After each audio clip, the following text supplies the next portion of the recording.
My name is Julie Richardson, and I want to welcome you to the 2021 IWMF Virtual Education Forum. I'm a member of this year's Ed Forum planning team.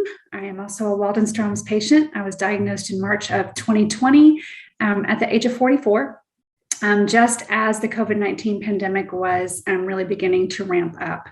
I live in Louisville, Kentucky, where I work with an incredible group of doctors here to manage and learn about Waldenstrom's, and a mother to a very active 14-year-old, and to 2 rescue dogs who I hope do not bark at any point during the presentation today. We are focused on self-care today for our virtual Ed Forum, which is so important and something that we often neglect, I think, especially when we're in the throes of crisis at initial diagnosis or during treatment. So I'm really actually excited about this particular part of the forum and thrilled to be able to introduce another Julie to you. Julie Larson is a licensed clinical social worker who does a great deal of work with medical patients, talking with them about stress and anxiety, especially around medical uncertainty. And so it's my honor to introduce her today. And I know that we will all benefit from what she has to say. At the conclusion of her talk, we do have some questions that we will take a moment to ask and to share. And without further ado, I'll hand the mic over to Julie. Thank you. Thank you so much, Julie. Hi, I am Julie, number 2 this morning, and I am honored to be here. So thank you to everyone for having me.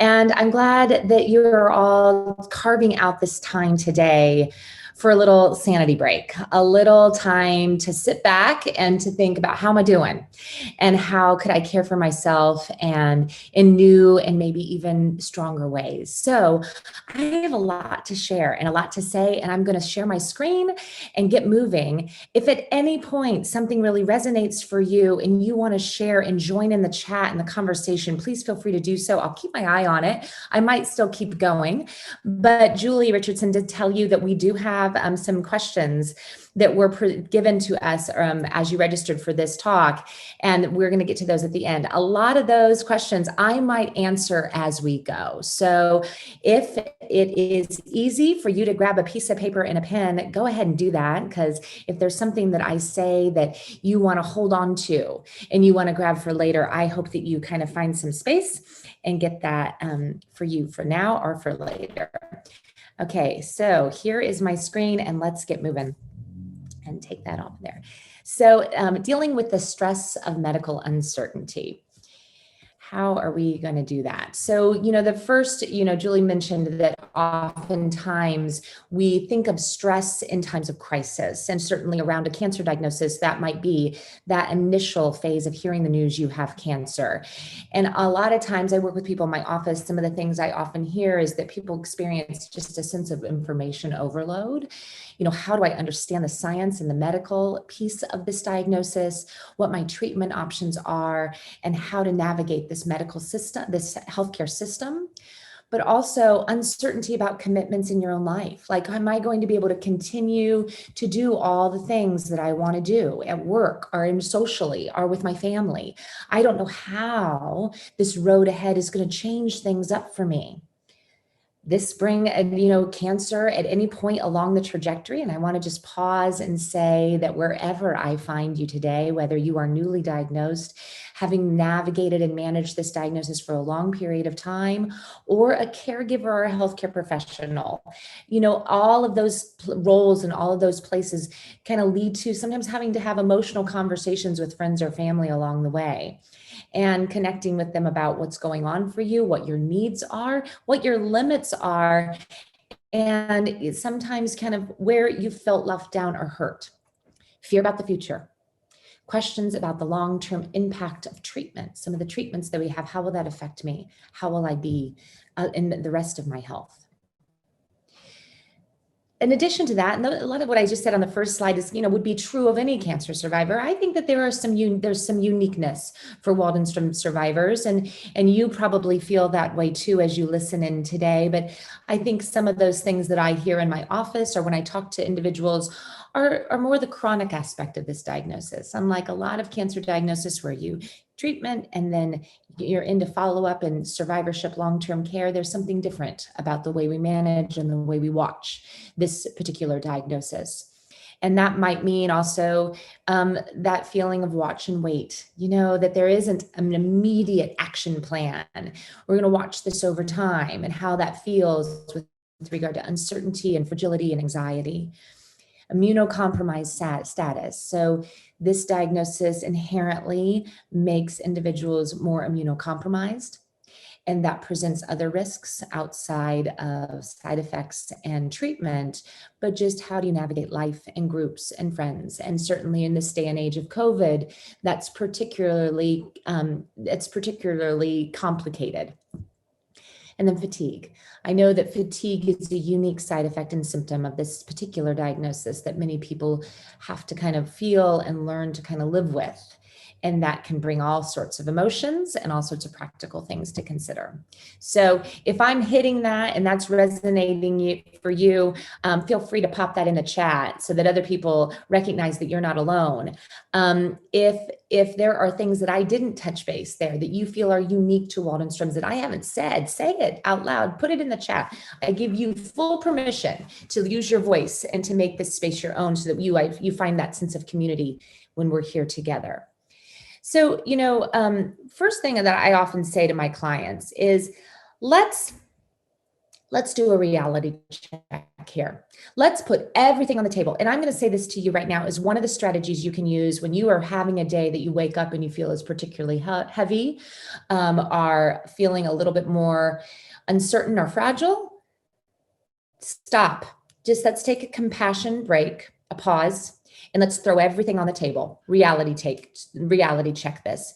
Take inventory of all the stressors in your life. You know what? I've got this diagnosis without a treatment plan today. We're watching and waiting, and that feels difficult to tolerate. I've got new doctors and a whole team of people that I'm working to get to know and understand what questions to ask and how to navigate those conversations. I've got friends and family that are living their life, and some of them completely understand and some of them don't. I've got things that I'm already still doing my life. I've got my job and I've got my parenting and I've got family members that still need care in different ways. Take inventory of all the stressors, put them all on the table. Be honest and kind with yourself. You didn't sign up for this. You didn't sign up for this. You didn't ask for these things in your life. So it would be understandable to feel stressed, overwhelmed, hurt, irritated, frustrated, impatient, urgent. They would be understandable to feel this way. Sometimes when we take that reality check, it begins to release us from the shackles of like shame and blame. I should be able to handle this.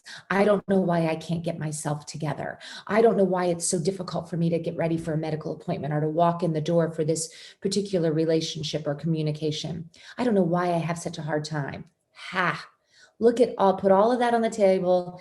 Let's reality check this and let's begin to release that shame and blame.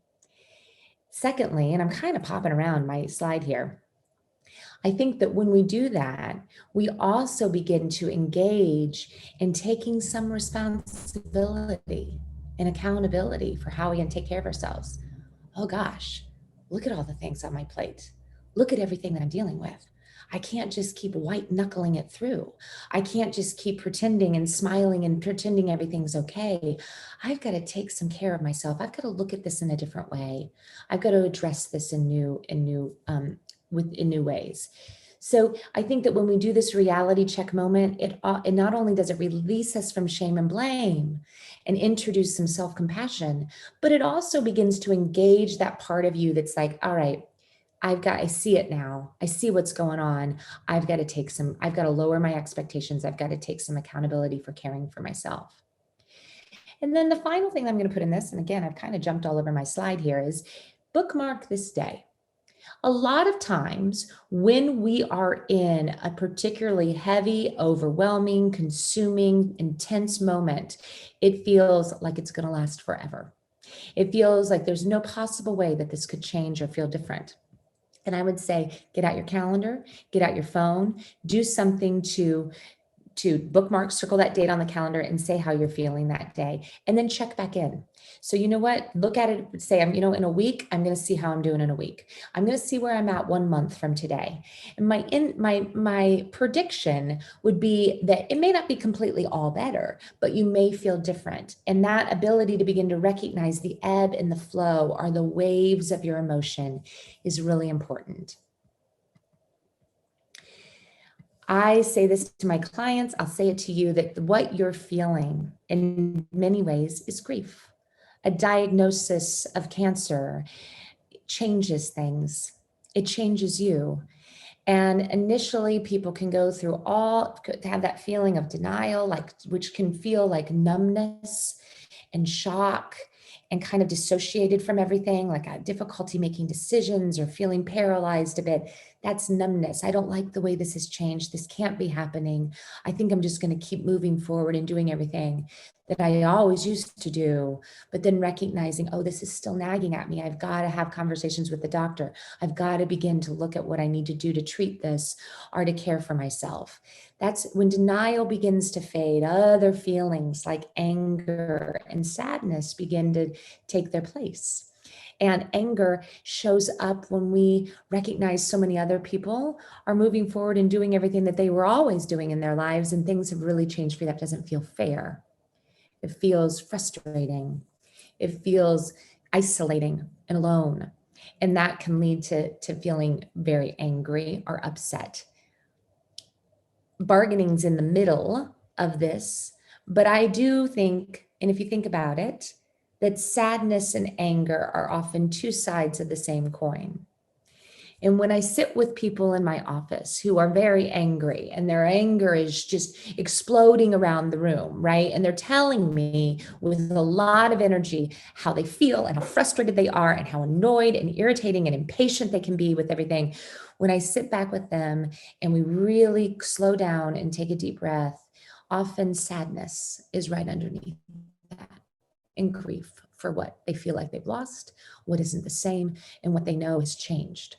Similarly, when I sit with people who are feeling quite sad and fragile and vulnerable, it's often when we begin to talk about what they need or what has been at threat that their anger begins to grow or their power begins to grow. And we begin to find strategies for how they stand up for their needs and ask for what they need from other people. So anger often makes us stand up for what we need from others, from our medical team, from many people use that to advocate in the larger sense of the word within the cancer community. So sadness and anger kind of play hand in hand. Bargaining. How many of you do that? Many do. That, when I get through this scan, when I have a good appointment, then I will feel so much better. Then I will engage in these things. And there's some reality and practicalness to that. I understand. Or if I eat this, green juice every single day, if I connect with all of these people and I do these groups and then I will feel okay. Then I will keep this at bay. We begin to bargain with the things that we can do that will help us keep us healthy or help keep us safe. And in many ways, that is a balance. There's some truth to that, but there can also be pressure and an internalized expectation that can sometimes at times feel hard to cope with.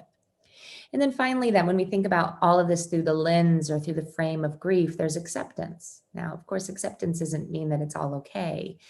Acceptance can be as simple as I'm having more good days than bad days at this point. I've come to terms with the reality of what I'm dealing with, and I understand it in a new way now. And I understand that there are times when I still feel sad, isolated, and frustrated, but then I also feel quite grateful for the people and the experiences that are still in my life that mean a lot to me. Acceptance is kind of that ability to recognize there's many different feelings in the room. Stress 101. So that's kind of just laying the groundwork, right? Where are we and how does this feel? And I hope that those first slides in some ways resonated for you and felt like, yep, that feels pretty much on track. That's where I'm at today. Now let's talk about what do we do with it? What are some strategies you can take from this workshop today and care for yourself? So stress 101. Stress is your body's way of responding to a demand, okay? So we all have stress. And it's not necessarily bad. Our body has a physical, an emotional, and a mental response to stress. And I am going to frame the rest of my talk around those three things: physical, your body; mental, your mind and your thinking; and emotional, all of those feelings that kind of get triggered. They are all connected. We each have a response in all three areas, but I'm going to talk about this later, that sometimes the way stress shows up for you may lean into one of those categories more than the others. There are many different kinds of stress, right? And not all stress is bad. So we kind of have to get away from thinking that stress is so unhealthy and bad. Stress is not always bad. Stress is what you feel before you go on a first date, before you have a job interview, before you take a test. If you've ever run a race or done an athletic event, you feel stressed to get it done. Stress makes us sit up. Stress makes us pay attention. Stress makes us dig deep in many ways and focus. So we can begin to befriend our stress, or think of it, reframe that feeling that you get, or the emotions that get triggered and feel really vigilant for you, as, ooh, my body is getting ready to respond. My body is preparing and getting me, like, just at the ready to respond to something in front of me, a challenge. Okay? Stress is subjective. And this is sometimes where relationships can struggle, because what's stressful to me may be totally easy for you.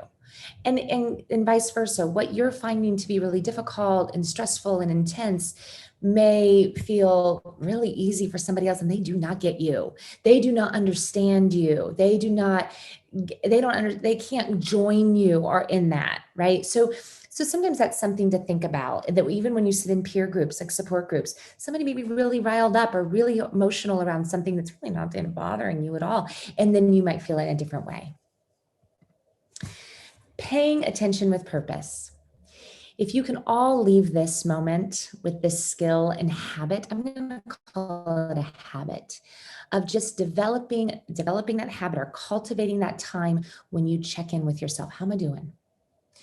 Carving out this hour to sit with us today is kind of the kickoff. Let's say the kickoff of developing that habit of checking in with yourself. When you get in the car, how am I doing? When you're sitting in the waiting room, how am I doing right now? Can you name the feeling that you're having? Now, there's some really interesting science, and I won't get all kind of geeky and nerdy with you on this, but your stress center of your brain is your limbic system, and that's way back here. Your language center of your brain is your prefrontal cortex, which is way up here. Your prefrontal cortex also includes the parts of your brain that are in charge of impulse control, judgment, connecting with others, communication, language, right? So when you are feeling over here all this emotion, the feeling, and you put a word with it, language, you have just bridged the gap in your brain between your limbic system and your prefrontal cortex, which might also engage things like impulse control, taking a deep breath, judgment, slowing down. So just that very simple act of naming the feeling that you're having. I am feeling frustrated. I am feeling really alone. I am feeling dread. I am feeling overwhelmed. I'm having a moment of struggle. Just putting words to it is going to just begin to click in that sense of feeling calm. Where in your body are you feeling stress? You know, people are different. I sit with people in my office who, I swear, they're over in my couch and they're all in a bundle, right? They're all crunched up. So their muscles are all tense. Or people feel a gut punch, like an empty, hollowed, sinking feeling in their gut or their stomach. People tense up in their shoulders. They get headaches. Where do you feel it? What's it like for you? What are you doing that's helpful?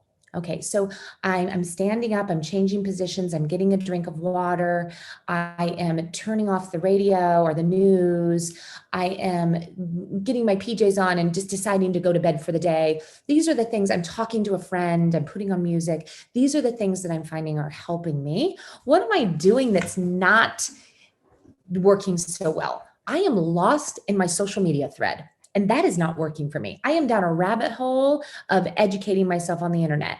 I am continually reaching out to this one particular person because I want them to be different, but they're never really responding in the way that I need them to. Why do I keep doing that? That's not working for me. So can you begin to take inventory? What's helpful and what's hurtful? What's not working for you? Self-care is a balance. Really, so much of coping is a balance between many different things, right? Between tuning in and paying attention to what you need, and maybe sometimes getting quiet and getting still and reaching out and connecting with other people. Between self-compassion and cutting yourself a break and saying, gosh, this is really tough. This is really hard, or it makes sense that I feel worry and uncertainty, and discipline. You know what? I've laid in my bed for 2 days. I need to get up. I need to take a walk around the block. I need to connect with a friend. So self-compassion, discipline, insight, and calm.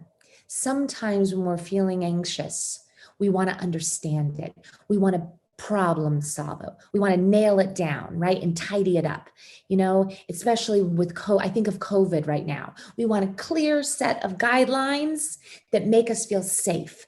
And safe implies something absolute, and we want to think about it and we want to problem solve it. And sometimes the first thing that we need to do is not problem solve it, not get into that insight driven place, but we just need to get our body calm. We need to take a couple deep breaths. We need to get our feet on the ground. We need to look up at the sky and kind of get centered in our right now. And that when we feel calm, we're not only going to feel better, but we're going to act smarter. So think of that balance and so many things. Where am I on that scale? Am I needing to do which side of that? I mentioned this before, that stress shows up mentally, emotionally, and physically. And I also already kind of began to tell you that I watched that people in my office, I've done this work for a long time, and I will tell you that I have observed that people have a tendency for the way they notice their stress. So this is a moment when I want you to sit back and I want you to just kind of think about yourself. And you're all three, just to be clear, everybody is all three, but does your stress show up first in thinking, but what if this, and I need to do this, and then I'm going to think this, and I need to get the answers to this, and if my sister would only do this, say these things, and if I get these things lined up, then I'm going to be okay. Think, what if, and your mind is spinning, and that begins to feel overwhelming and fast and anxious, right? So that's your thinking. Some people walk into my office and their emotion is all over the room. They feel scared, they feel fragile, they feel sad, they feel angry. Their feeling is everywhere, right?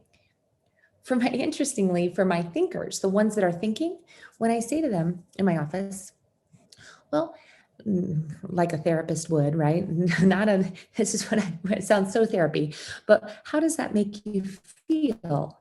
How does that make you feel? They have a hard time answering that. They go right back into thinking. Well, I think that if I get this information and if I understand this, cognitive, they're right back up into their head heavy thinking, right? Now, similarly, over here with my feelers who are feeling sad and feeling dread and feeling overwhelmed and feeling irritable. And I say to them, well, tell me a little bit about what are you thinking about that you think that might be driving all of that feeling that you're having today? I just feel so confused. I just feel they're just still in that feeling. The point here is that what you're thinking and what you're feeling are connected.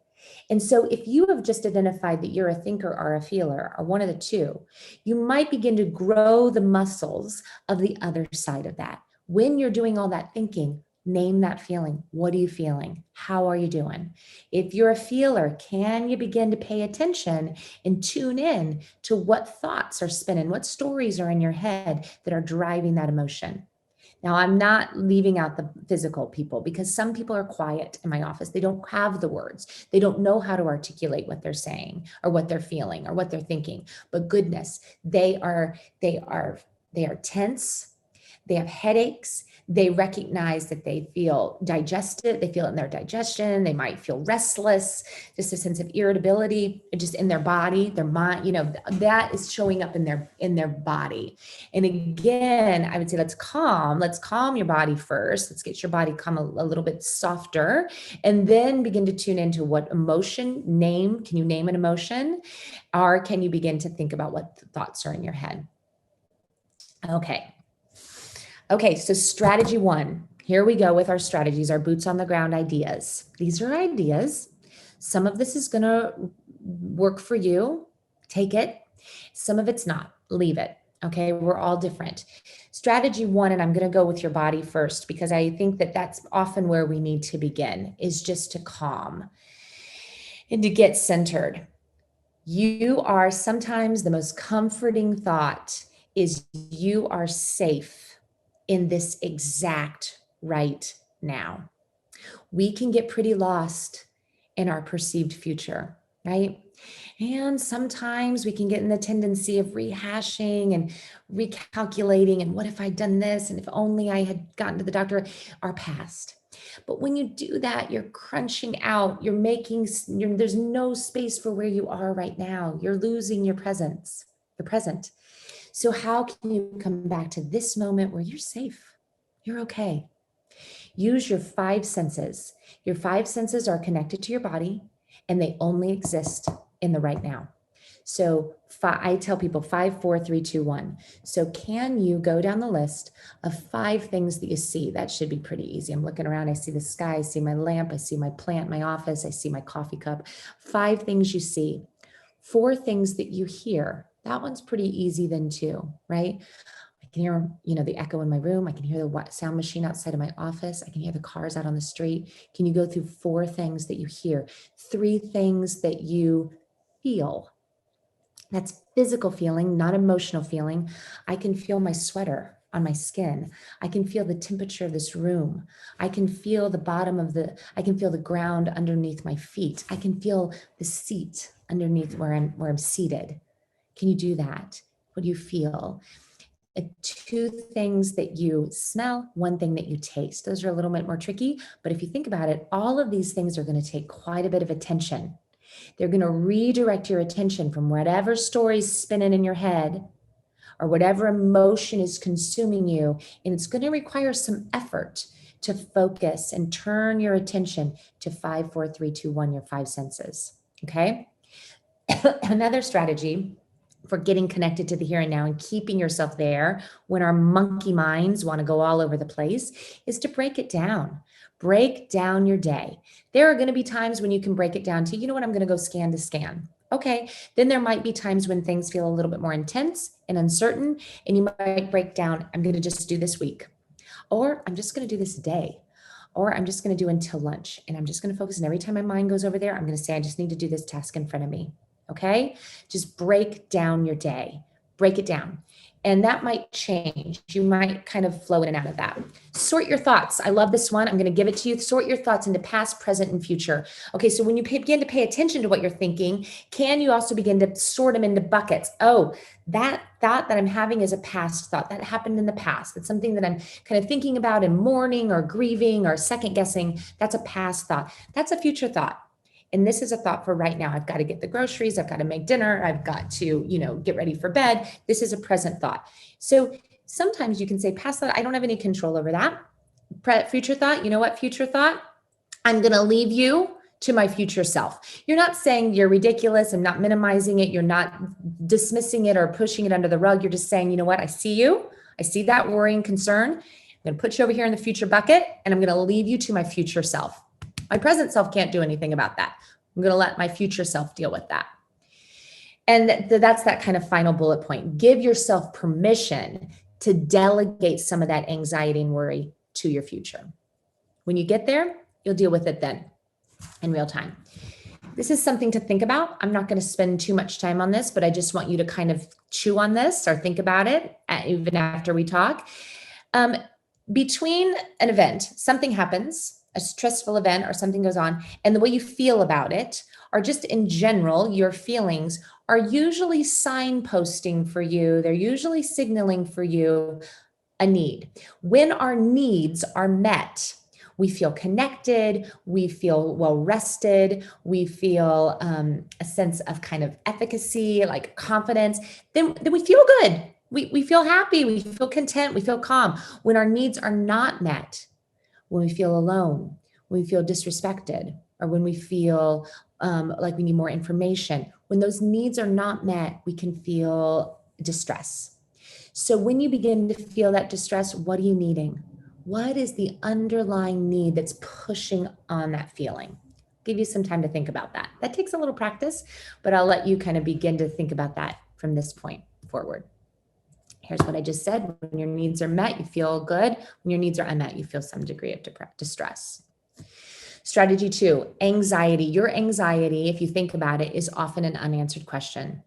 So educating yourself about your diagnosis, your treatment options, what questions you'll ask and when, what role each member of your medical team has, that is a way to kind of begin to manage some of that anxiety. You're going to feel a different sense of control. Your feet are on the ground in a different way. I kind of reiterated breaking down survivorship into manageable time, a frame of focus, and connecting with other survivors helps to normalize and share support. So one way of getting answers and getting information is from peers. You can get a lot from reading. The internet is truly a powerful tool and a wonderful place to gather information. I'm not going to dismiss the internet. It's got a lot of value. It can also be a dark and twisty place. Okay. So you've got to find your few resources that feel like you can trust and reliable. Use it, gather information, learn what you need to learn. And then and then turn it off. Use your peers for tips and tricks and what they're finding helpful and meaningful to them, but also to normalize what's really tricky and challenging. Begin to answer some of those questions. And when you feel worry, see if you can pay attention to it and find the question that's in there. Communication. Communication is hard, right? And we oftentimes, one of the things that can help us to cope is connecting with other people. But I want you to just sit again for a minute, sit back and think about your entire support network. I don't know how big it is, but I want you to include everybody: friends, family, colleagues, work colleagues, medical team, people from your, community of faith, any neighbors, everybody in that group. There are people in that group that you go to with the vulnerable, scary stuff, and they respond in exactly the right way. They get you, they know you, you trust them, they're safe. These are few and far in between, right? This is a special inner circle. And I would be surprised if people have more than 2 or 3 of these folks, right? So just think about, who are those people in my life that really are my inner tribe, my inside. And then there's going to be a large group of people that care deeply about you, want to help you, want to support, do want to know how you're doing along the way. They do not know how to handle the emotional intensity of this. They don't know what to do with that. You don't know to go to them for that, but they do care and they want to chip in and they want to do something and they're available to you, right? But you begin to kind of pay attention to what audience is right for the need that I have today. Because if I go with all this emotion to this friend who I know cares about me, but doesn't have the capacity to take that, I'm going to feel disappointed. I'm going to feel hurt. So you're thinking about that as a way of protecting yourself. And then I'm sure, because for most people, I've sat in my office with many people who feel very riled up and very upset about those people that they feel let down by, who absolutely are not available, period. And they certainly don't feel comfortable with any of the intensity of this, as much as we want them to kind of get it. They are not there for this, right? But if we're honest, and I think it's okay that I say this because I've sat with enough people in my career, I watch that there can be times when cancer survivors feel sick and tired of their cancer diagnosis, sick and tired of being sick and tired, and they don't want to talk about it, and they don't want to focus on it constantly, and they don't want to be consumed by it. They just kind of frankly need an escape. And you know what? that extra group of friends, they might be the perfect choice because they're not going to ask you a doggone thing about you. They're not going to check in. They're going to talk about themselves. They're going to talk about something else in culture, whatever's happening in the world. They're not going to ask about it. And so sometimes if we think about that as a way to escape, those people too can be of support to us in different ways. If you're having big conversations about your diagnosis, talking to children, end of life planning, some big ones, heavy hitters, just hold on to the fact that some of those conversations, many of those conversations are not a one-shot deal. It's an ongoing dialogue, and you begin and then you meet it again and you tweak and you change pieces of that. You don't have to have it perfect. You do it again and again in just where you are today. Creating your all-star support team. So isolation is a risk factor for anxiety and depression. So figuring out who's around you and who you can turn to and who's available to you is key. So that slide just that we had, that when we feel alone and we do not have others that can be present and with us, we can feel irritated, we can feel resentment, loneliness, fear.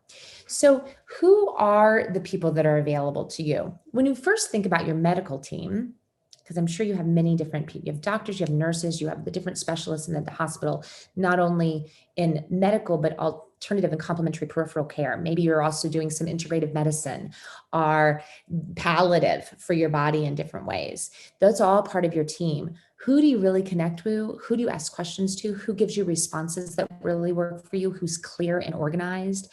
Who do you trust most to kind of dialogue around treatment decision-making? Who tolerates and has time for all of your questions? Thinking about that in your medical team, who's available to you professionally. Professionally, I'm also going to put people like me, oncology therapists or psychotherapists who are maybe outside of the medical center, but have an understanding of cancer and the impact of a cancer diagnosis and can sit outside of your family circle and listen to you and work to understand what today must be like for you and how you can navigate this in other ways. So thinking of that professional support, also thinking about your friends and family. Who might be of help to you and what would be helpful? A messenger? I don't want to talk about this all the time. Can I give this to this person that I respect and that I trust to begin to kind of share with other people who I know care about me and are interested, but I just can't tell this a million times?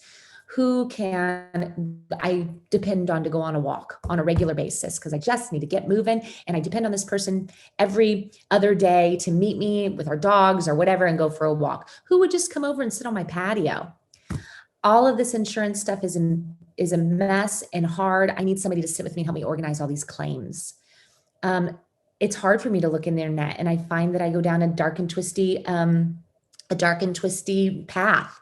So you know what? I'm going to delegate that researching and gathering information to somebody who's really organized and able to kind of consolidate that and give me the top 3 things that I really need to know today. Those are some ways that you might be able to bring people in. I have had countless conversations with people who worry about being a burden, worry about being too much for others, and therefore they kind of minimize their distress, or they don't speak of all of the things that they're needing from others. But when you ignore or minimize your distress and your honest feeling, it makes it harder on everybody. It is understandable that a cancer diagnosis would feel uncertain and scary and be filled with questions. And many people in your support team are eager to care for you, and they just don't know how. So if you can give them a job and say, you know what would be really helpful for me? It'd be really helpful for me if we met up for a walk regularly and just got outside. I'm having a hard time moving my body, and to have a buddy would be really great for me. You know what? Gotta be honest. Some days are just really long and lonely. Can we meet up over Zoom or FaceTime every other day, or do this, or play cards over the internet? Because that would be I think that would just be a really great break for my stress. Can we do that? Can we read a book together and talk about it? So trying to find ways to give your team something to do. Okay, this is where if you have a piece of paper and a pen, I'd write this slide down, okay? This is what do you do for all those what ifs that spin? These are 5 different ideas or strategies to turn around that what if, Okay. I said before, turning your attention. Remember, I used that phrase before when I was talking about to your body and using your five senses and turning your attention to the present. This is going to be kind of also turning your attention in away from the stories and the thought traps in our mind that get in our way, back to some other possibilities. And I often say to people, are there more truths? Because what you feel in the story in your head feels very true. And I don't want to dismiss that and I don't want to minimize that. But could there be more truths? So, what if to what is? So, what ifs can take us all over the place, right? What is breaking down what you know to be black and white true. Take inventory of your present. What are your latest test results? How do you feel? I feel, relatively strong today. I feel well rested. I am, I know that I'm going to go do this with friends later today. So I have friends. I recognize the last results from my test were X, Y, and Z. What is? What if to what else? I have a lot of fatigue today, and that's making me concerned that things are progressing or things are changing. What else? You know what? Yesterday, I also worked in my garden for about 4 hours. Or I was moving a lot of boxes around the house. And you know what? Some of this could be related to that. Turn the lights on in the rest of the room. Are there other possibilities for what's going on with you? What if to what then? Okay, so I've had a number of people come to me and say, Julie, I try this. I try to challenge those thoughts. I try to find evidence to the contrary. And my brain just keeps leaping me back to that worst case scenario. And I said, well, how did you make it? How are you sitting in front of me? How did you make it? And they often say, well, I just kind of went there. I'm like, well, tell me more. Sometimes if we just follow our worst case scenario, if we just walk down that dark and twisty path and go there, it can help us to create a concrete plan that can feel settling and calming. So you know what? What if this progresses? What if I can't do these things? Well, then what? Well, then I would reach out to these people. I would begin to get these services in place. Then what? I would ask to move these things around in my home because that would make things easier to manage. So sometimes beginning to create a concrete plan for that worst case scenario can put it to rest. And what if to what's left? So let go of that what if. Maybe it's true, but even if it is true, what's left? You know what? I have an incredible family that I feel close and connected to, and whatever happens to me, I've got them. And I feel lucky for that.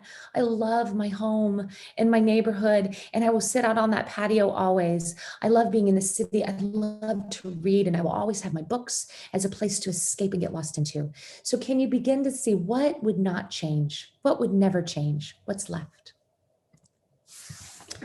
Name it to claim it. I'm looking at my time and I want to make sure that we get through all of this and get to your questions too. That's why I'm moving fast. Thanks for sticking with me. This goes back to kind of one of the things I said early in this hour when we first started talking about your fear, your worry. It may not ever completely go away. Right? I think it might be unrealistic to think that you suddenly are just feeling blissful and quiet and calm. That some of this fear and this worry is just going to live right alongside you. And that's going to take us all the way back to the beginning of that slide about grief. Like, oh, I don't want that for my life. I'm resisting that. I'm bargaining with that or denying that's the case. Can't we change that? But when you name it, when you say, you know what, I'm not feeling myself today. Fear and a little bit of worry is just walking alongside me today. I feel it. It gives you a little distance from the feeling. Instead of like, I am fearful, I am overwhelmed, I am feeling scared or fearful, I am feeling overwhelmed, meaning that then we've got a little room in there where we can make choices for how we care for ourselves. Because I am walking through my day right now feeling a little heavy and overwhelmed, because I am kind of walking into this group or this time feeling anxious and uncertain, I am going to be tender.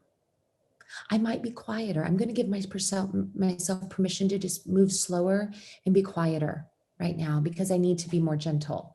I'm going to give myself permission to say no because I can tell that I am just a little more tender today.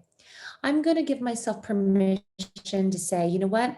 You need to get outside. I'm going to push myself because I'm recognizing that I need that energy of the bright sunshiny day in the sky. I'm going to say, give myself permission that, you know what? When I begin to feel isolated and alone, I'm recognizing that.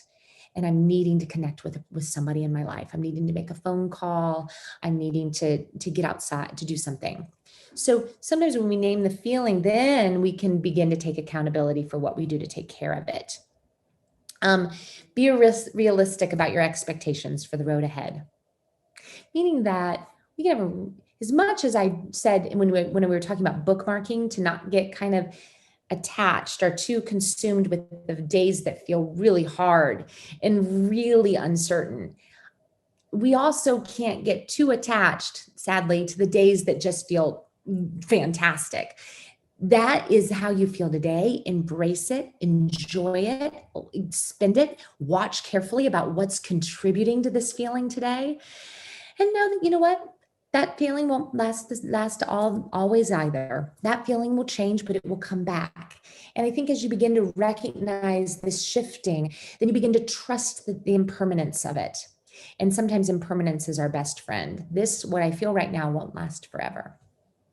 I have bookmark again. We already talked about that. I think this is my last slide, and then we're going to get to some of the specific questions that you had. And I'm going to make sure that I'm paying attention to that chat too. So if there's something that's important over there, I will touch base on that too. But my last slide for you is perspective and balance.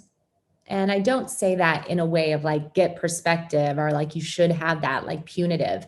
I mean that, where do you have control? Can you ask yourself that question? Where do you have a sense of control? What is available to you?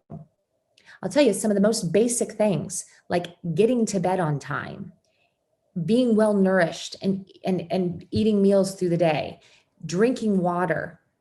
Those things can make a big impact on how you feel.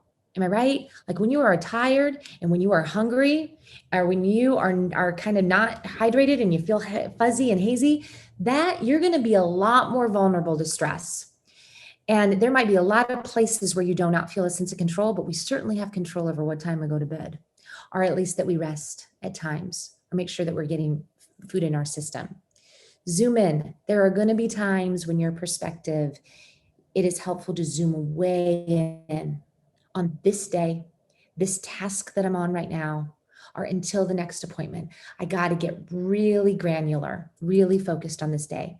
But then I'll tell you, there might also be some value and some benefit sometimes when you feel very lost and very overwhelmed and big, to go way out, get real big. Who are you? What are the values that have always and will always matter a great deal to you? What are your intentions? And intentions means, how do I want to show up? How do I want to show up to this day? How do I want to show up in these relationships? Those are your North Star. And sometimes when we're lost and we're kind of fumbling around and we're not sure what's the same and what's all changed, when we get really big and we touch base with who am I and what matters a great deal to me, that can be really grounding.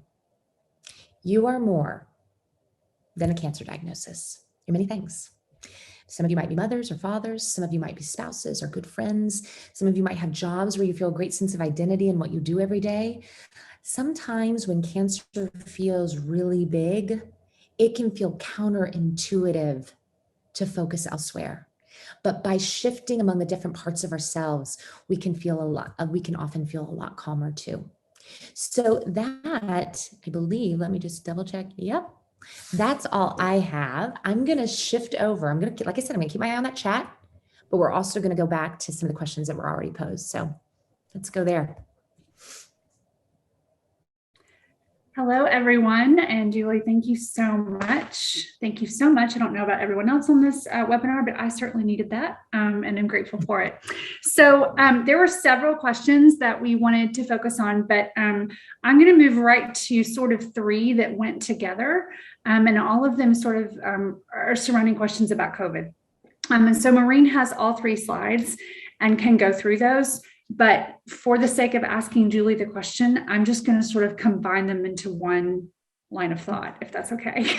But all three of them have to do with balancing that tension of, we know that isolation is terrible for us in terms of our mental well-being, but balancing the very real fears that those of us with compromised immune systems have during this era of COVID, especially when for many of us, vaccines have not yielded any antibody protection. And especially as we approach the holidays and talking to families about our comfort level and how do we how do we manage all those things that come with, especially that come with this time of COVID and our compromised immune systems. Yeah. I wish I had just a very clear cut answer to that, right? Don't you wish I had that, right? That we all want directions. I do. Yeah. I wish I had it for my own life. I want to like tidy this all up in a bento box and say, here you go, right? But we can't run the math on risk. We really can't, because all risks are different and each of us are different. So I keep kind of telling my clients, how do you continually have executive meetings with yourself? And you might have a period of time where you're like, okay, this is my strategy. These are the choices and these are the parameters that I'm going to set up for myself right now. And I'm going to do that for the next 2 weeks. Or I'm going to do that until the next appointment. Let's maybe schedule in check-in points for the next executive meeting. And then if you say, you know what, I'm going to wear a mask everywhere I take my wallet. That's definite for me, right? I'm not going to think about it. Should I wear a mask? Should I not wear a mask? Why, if other people aren't, am I? No. I'm just going to make these rules for myself. I'm going to do this. I'm not going to meet inside with people right now because there's so many opportunities to stay outside and the weather is still kind of moderate. So there are ways that I can ask for that, or there are ways that I can continue to do that today that feel safer for me. I'm going to do that. You know what? I'm going to continue to organize ways for me to meet online or with people remotely or virtually. So how can you make some choices for yourself and then just stick to it for a set amount of time? And then, not that we're being too rigid, but then you give yourself, okay, then I'm going to check in with my next executive meeting, see how those things are working, see if anything new has changed or anything is different, and I'm going to change my protocol for myself. I say this because obsessing over every single pro and con for every single decision is exhausting. Yes. It's exhausting. And what can happen is that you either limit yourself and constrict, or you just throw caution to the wind and you begin doing things that feel a bit outside of your comfort zone, right? So by having kind of an executive meeting with yourself and being like, this is what I'm going to do for the next 2 weeks or for the next month or for the next, until this time, I'm not going to think about it anymore. I'm going to set these and I'm going to stick to it. Then that might be one strategy of thinking about it. Another strategy I would say is focus on your values. You may make a decision to go to a gathering in one set of circumstances, and you may make a decision to not go to a gathering based on a whole nother set of circumstances, depending on who's there, why, that's what's happening, why you would take a calculated risk, because this is family and my family is deeply important to me. They are caring for me. They have all voiced concern and they understand my risk. They are willing to take these other precautions to make this as safe as possible. Whereas this group, I feel very uncomfortable asking things of them. I have no idea about their lives. They're a little peripheral. There are other ways I can connect with them. So making your decisions, even if it feels like two exact things, are still very different. And how do they align with your values? I would tell you that if you do make that decision, again, with kind of focusing your thoughts, if you decide to go to a small family gathering over the holidays, and maybe you've asked and people have been willing to get tested beforehand or show a negative test, or you're only going to be there for 1 hour and you're not going to eat because you're going to limit your time in that indoor space. Maybe there's only going to be 5 people. Who knows? What are those parameters that you came up with in your executive meeting? Part that. When you go, the work in that moment is to keep your attention on why you are there. Why you are there. I am here because I am connecting with my family. and I love them. And we have traditions around the holidays, and we're going to make the mashed potatoes, and we're going to do the board game, and we're going to I am here for that. Because if your mind is constantly being pulled into, oh my gosh, and then people are sitting too close, and then people are here. If you're constantly lost in that, then it's going to be uncomfortable. So how do you kind of think about all of that ahead of time as you make your decision? Think about all those contingencies. And then when that choice is made, really connect with why you're there so that you get the benefit of that. Does that make sense? Does that help? Yes, and I really love this whole executive meeting with yourself idea. And there's definitely some affirmation. I don't know if you can see what's happening in the chat, but affirmation of how helpful that is for folks. We just had that, Julie, one more thing about that executive meeting with yourself. Yeah. This is something I talk about with my clients all the time. I tell people about that executive meeting all the time. You're the boss. You Right. are the boss. But guess what? Your worry voice tends to monopolize the meeting. Thank you so much. And Sure. stands up and butts in and interrupts and has all these things.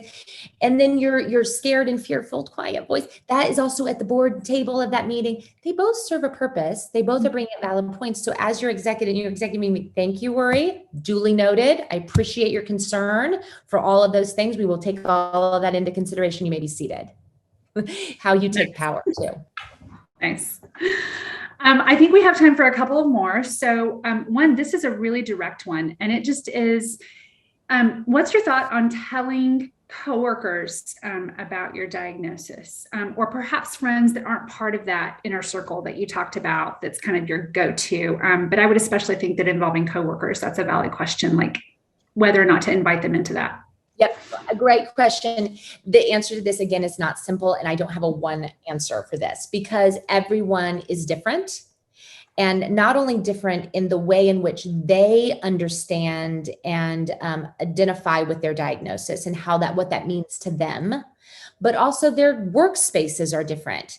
Maybe you work in a giant company where you only peripherally know people, and this seems like, not something that needs to be discussed or talked about. Maybe you work in a very small, intimate office where everybody knows everybody's business. Right? So the answer to that is very dependent upon your work environment and also what being a cancer survivor means to you. Why would you tell? I think you got to get behind, why are you telling? Are you telling because you want to invite people in to this significant thing that's happening in your life and what's going on behind the scenes? Are you telling people because you're aware that some of the treatment or the side effects could impact your work, your responsibilities at work? What is your perspective on that? Do you want people not to pity you or not to think that you're capable? And so if that's your fear in there, then that's also going to be part of the way you disclose. You know what? This is on my plate, but I am committed to this job. It matters a great deal to me. I do not want you to shy away from asking me to take on responsibilities or be involved in certain projects. I am very invested in this position. I will make sure to let you know if I need different accommodations or things. But for right now, here's where I stand. Yes, I'm going to maybe need some flexibility around these things, but I will also come to you with some problem-solving strategies on how to make that work for everybody. Mm-hmm. So if those are the way you want to talk about it because it impacts the way you're working, then maybe you do want to have those conversations and figure out that communication. But you don't always have to, because sometimes it feels nice to not have everybody know your business. Yeah. Thank you for that. And then the last one I'm going to ask has to do with, like you've offered some really incredible strategies. And the question is, a lot of people mention they are encouraged to keep a positive attitude in order to beat cancer. But what about the days we just can't manage, Julie? Like the days that we don't even have the capacity to work through those strategies. Like what's your best in this amount of time? It's a complicated question, but just the days that we just can't do it. Yeah, I just can't do it. Have you heard the phrase, or of those of you on the call heard the phrase toxic positivity? Yeah. It's out there in our world, right? And it's that feeling of you should cope, see what's grateful, and constantly feel positive and happy. And actually, we know that that can often bring more stress and make people feel even more isolated and alone. And so there was that point in one of my slides where I said, it's more helpful to everybody if you're honest with yourself. Sure. So that habit of checking in, how am I doing? How am I doing today? And I think what maybe you might begin to notice in that really heavy, dark, complicated, difficult day is that when you name and you notice that hard feeling and you give it your attention, then all those other little softer, warmer feelings happen to be there with it too. I'm not trying to kind of swing and be toxic positivity with you right now, but I'm saying, like, when we make space and we say, welcome, you're just going to walk through the day with me today. And we say, you know what, it's going to feel hard. It's going to feel difficult. What do I need for myself? Then suddenly, you know what, your cozy pajamas feel really good. And just saying no to something and making a cup of tea and coming inside, you can feel a sense of, I just took care of myself. When we calm and comfort ourselves and we honor and we see and we validate the hard stuff, some of that softer comfort lives right behind it. Thank you for that. So it's right at noon, and I have a little bit of a wrap up to do. So, but I just want to say thank you again. And again, I don't know if you've been able to keep an eye on the chat, but just kind of the affirmation of how helpful this has been to folks. It's pretty impressive. So thank you for sharing your heart and for being with us. And these are the things that the small print, right, after TV shows that I need to offer. IWMF is obviously incredibly grateful for Julie's presentation today, but also to our Ed Forum title sponsors. We want to be sure to mention Beijing and Pharma Cyclic Janssen, as well as our other sponsors, Selfcare Biosciences, the Treadway Foundation, and X4 Pharmaceuticals. All of whom I may have just pronounced their names wrong, but we're really grateful for their support for what we do and for making things like this possible.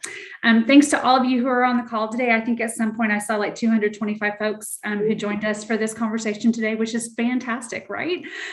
So really grateful for that. The next presentation for today's self-care stuff is at 12:30 p.m. EST. Take a moment to complete our post-event survey if you would. Grab some coffee, grab some water, and then after the break, return to the program page and click the join button for our next session.